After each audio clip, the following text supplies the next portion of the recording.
Hello everyone, thank you again for tuning in to another video. We want to start off with this video looking at a little bit of the past here, looking in the 1970s, especially the late 70s. In short, we did see commodity prices increase substantially, and that is going to be the theme of this video. We're going to be looking at a lot of different assets, all in the commodity space, and the theme is we are seeing bullish formations and overall buy pressure increasing, overall demand increasing, lack of supply, and that is creating price appreciation for a lot of the commodities we're going to be looking at. Lumber, soybeans, wheat, we're going to be looking at oil, silver, gold, and all of them are really, not all of them are extremely bullish, but a lot of them are moving to the upside and at least some level of momentum to the upside. And some are absolutely rocketing. Copper is doing very well. I think it's going to be leading the charge for things like silver and gold, which I do think have bottomed. We'll talk about that a little bit later. But first, we just want to be talking a little bit about the past year. We did see in the 1970s, especially the late 70s, we saw a lot of inflation. And then with that, the commodity prices increased substantially. We saw in the early 70s, we saw like a little pump here. Compared to what we saw after, obviously, I'm sure during that time, a lot of people, it was, I'm sure, a frenzy because look what happened in the prior decades here. Pretty unbelievable compared to what happened leading to that point. But what we're seeing right now, in my opinion, is not completely similar to this, but with the amount of money printing that we are seeing, not just in the United States, but on a global scale, we are going to be looking at safe haven assets that have stood the test of time, like gold and silver, to be there as well in terms of within our portfolio alongside cryptocurrencies. Because yes, I do think cryptocurrencies are an extremely lucrative opportunity, but you can't go wrong with buying some bullion, gold or silver, like physical bars, because that is true wealth as well. I also think real estate is a really good opportunity. So we're going to be looking at one more chart, and then we're going to be diving into the actual candlestick charts that we like to look at. Western Texas Intermediate. So in, I guess, gold ounces, we're going to be, I believe so, and this dates back all the way to 1945, similar to the gold chart there. And we saw during the early to mid 70s a initial push, and then the late 70s is when they got a massive push to the upside, which I think will happen later, but I think this also illustrates how long things actually take. This has been a bullish push from, let's say, 1973, 4, all the way until the 1980s. And gold is even earlier, starting from, let's say, 1971 or 72, all the way to 1980, or even like a little bit into 81. So pretty unbelievable. That's over a decade of bullishness. We see cycles that are definitely a lot shorter in the cryptocurrency market. Definitely, it's a less mature market, which I think has a lot to do with it. But as time goes on, I think we will start to see the cryptocurrency market evolve into a longer secular cycle, which we're seeing right now in the commodities. Final thing I want to touch on is actually the secular cycles of the commodities, kind of leading into this chart. We do see, obviously, the highs, very simply. Chart very easily explains it. This is the ratio versus the commodity index and the S&P. So these are the points on top where commodity prices were in relative to history overvalued, and then we can see with the green chart, or the green dots within the chart, this is when the stock market is overvalued and commodities are undervalued. And we're seeing that right now, and I think that shift could potentially come into fruition. We'll see how cryptocurrencies act, because they have been pretty correlated positively with risk on assets like S&P 500, the NASDAQ.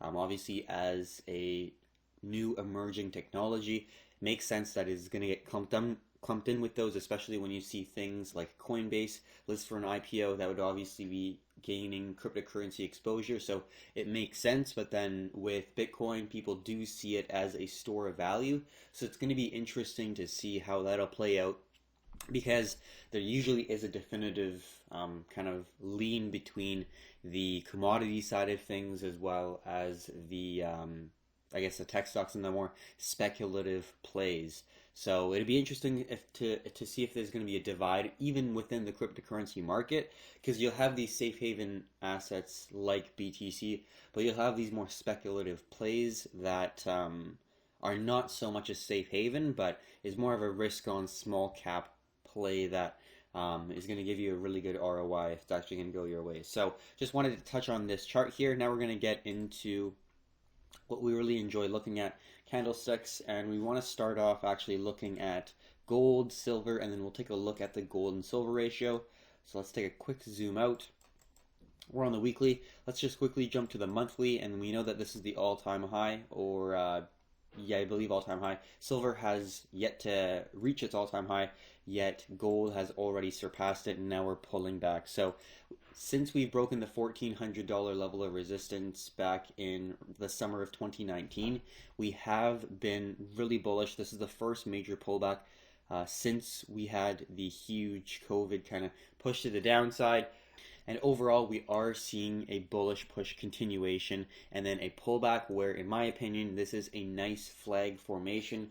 We're seeing these nice structured lower lows and lower highs coming in, and we are holding this strong level of support, in my opinion, where the low has come in at around 1680, around there. So overall, in my opinion, I do think that we're now going to be consolidating, and then we might be forming a head and shoulders, but the overall momentum is going to be holding to the downside, consolidating, and that's the phase that we're going to be in right now, in my opinion. And then we're going to be looking for a potential move to the upside in the near future. And we do see on the monthly time frame that there's a contraction in volume, and there's also contraction within the price action. So it's great to see, because after every major contraction comes a beautiful expansionary phase, and that's where we want to be in before that push comes, because expansionary phase can be volatile, may be hard to get in them. It's great to be able to be in before the actual pump. So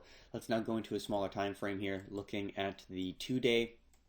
Now, a lot of fake outs initially when we were moving to the downside, and it definitely took a little bit longer than I was initially expecting for the actual bottom, but we did hold the previous low here at around 1678, 1680, somewhere around there, and we're, in my opinion, now seeing the emergence of a potential bottom, where right now I don't expect it to just continue up, because we see a lot of reactions from the sellers to push right back down. We saw initially there was a nice descending trend line right there, which got rejected immediately after the price moved above the resistance zone, and the same thing happened right here back in really the first day of 2021, January 1st. And since then, there's been quite a bit of sell pressure, so you want to be patient, but I do think that that bottom has come in. So we're going to be looking for a potential break. I'm going to say the confirmations around, like, when it goes into the $1,900 range, then we will start to look for opportunities. And I think copper's already taking the lead. We'll take a look at that. And I think silver will take charge first, and then gold will go. So then we'll see how it goes. But looking at the gold and silver ratio, I think it's setting up where silver is going to be taking the lead and taking the charge for this next upcoming push. But overall, it does look pretty good. We're going to be looking for that $1,900 break right around here, not too far from where we currently are, before we start to see that next push to the upside. It is holding really nicely. There isn't a absolute perfect, unless we're going to go to the weekly, and let's see if there is a nicer zone here, even a monthly. We could look at this level right there for a potential break, for a entry prior to it, to the actual $1,900 zone. The $1,900 zone would be a much higher level of confirmation and confidence, for me at least, when I am looking at possible entries. So that's going to be my view on gold. We're going to be a little bit more patient, but I do think that at this point we are now, in my opinion, officially completed the descending channel, or just the flag formation, the bullish flag, and we're going to be looking for opportunities here, potentially formation here just for a continuation pattern before the $1,900 zone.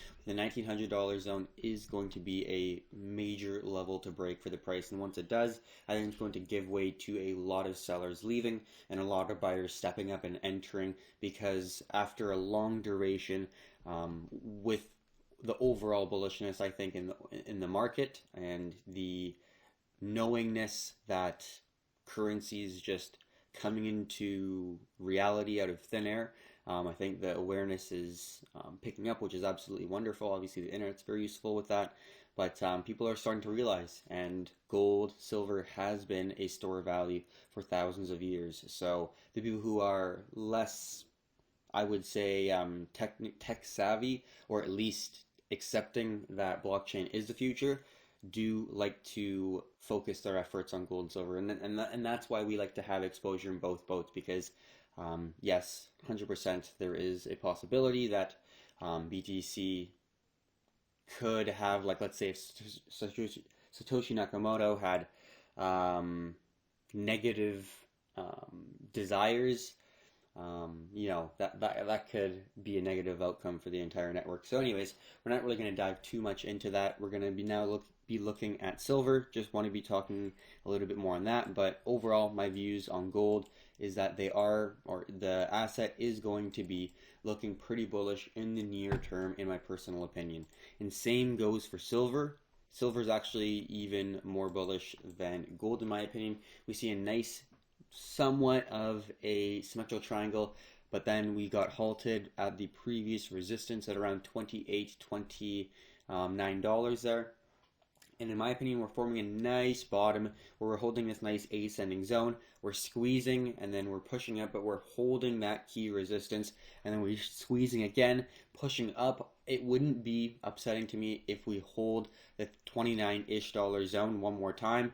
We form a higher low prior to the low that we created in April 1st, and then we're able to then break out from there, because that would be a great bottoming formation, similar to what we saw on gold. If we're looking at like the weekly chart dating back from like 2013, 2014, lows all the way through to 2019, that nice bottoming formation, that's what we're looking for, and that's what we're receiving from silver. So we're just patiently waiting. I think the time will come when silver is looking very bullish, but it's just a little bit too early as of now. I think it wouldn't be bad for it to try to press up against the $30 range one more time, fall slightly, form a higher low from the April 1st low, and then actually ramp up, form a nice tight squeeze, a nice contraction in volatility, and then a break very aggressively past the $30 range.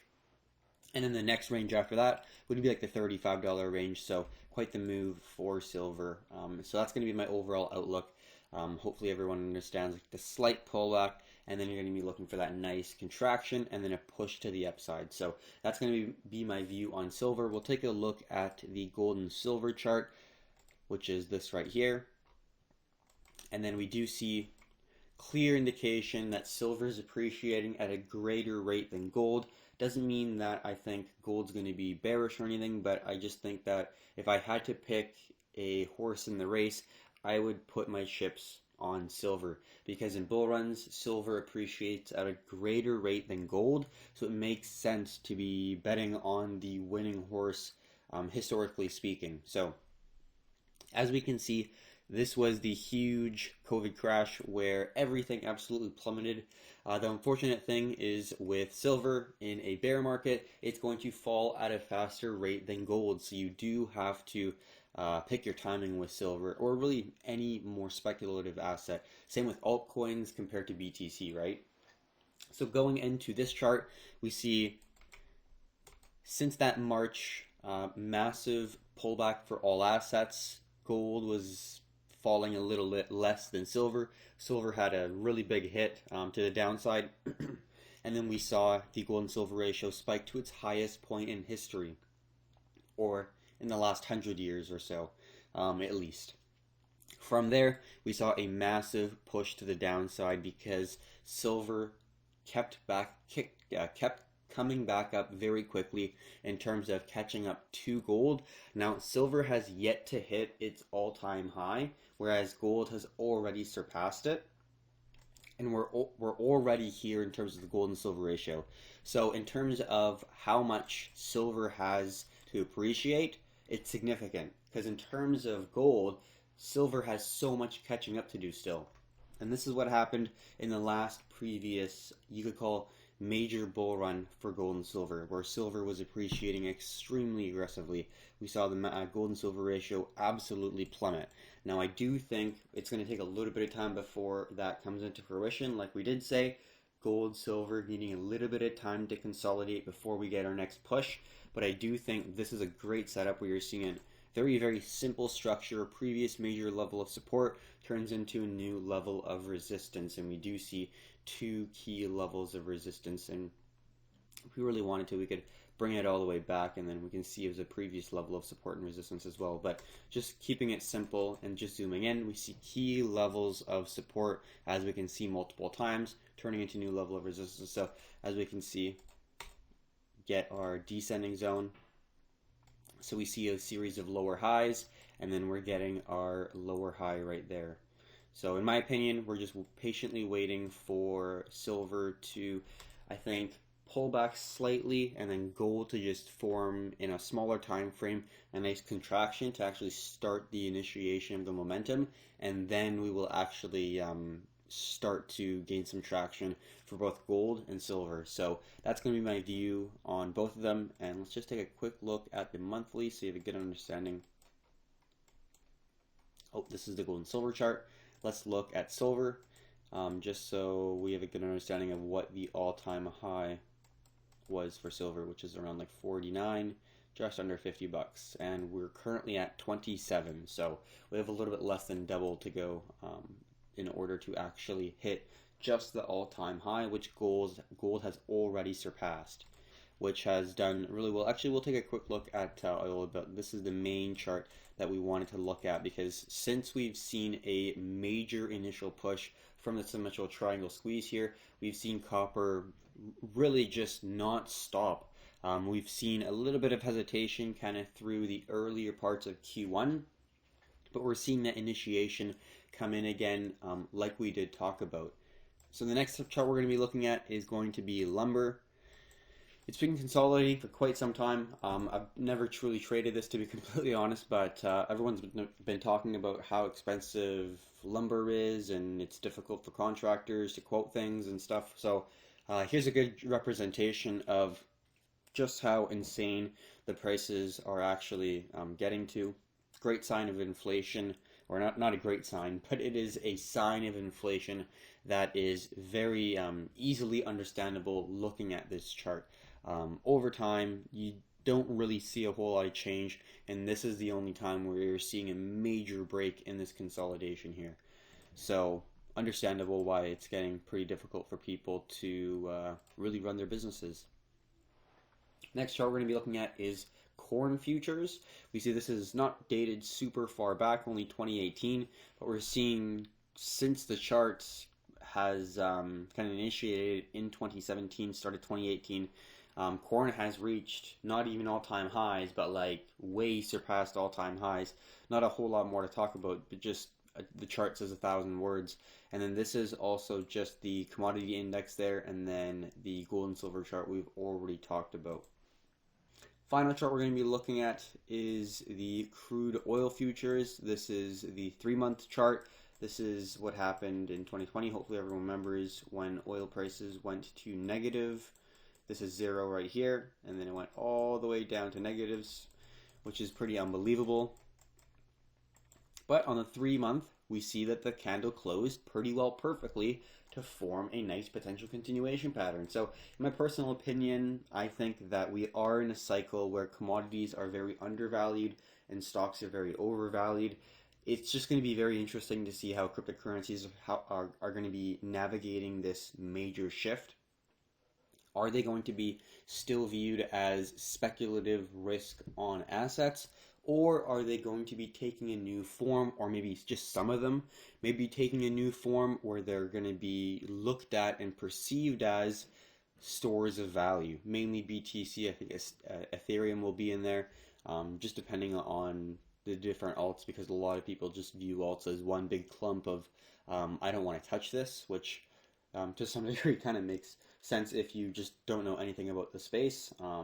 You can't really go wrong with just BTC and Ethereum if you're just really an absolute beginner. But at the end of the day, I think we're in a bull run. We should capitalize, but not really talking too much about crypto. Hopefully you got something from this video.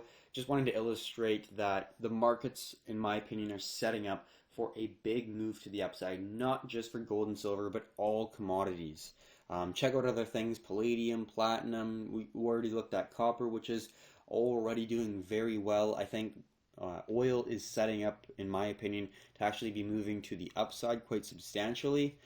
So it'd be interesting to see that massive polarity where we got the dump to a point where it's negative, unheard of, and then, in my opinion, to not in the super near future, but in the near future, definitely in the next like 5 years or less, I do think that we're going to be seeing a pretty significant push to the upside for things like oil and really all commodities altogether. So hopefully you did get something from watching this video. If you thought it was useful, if you thought it was educational, if you thought it was entertaining, it would be great if you would give it a thumbs up. It is truly appreciated. And until next time, have a good one, traders.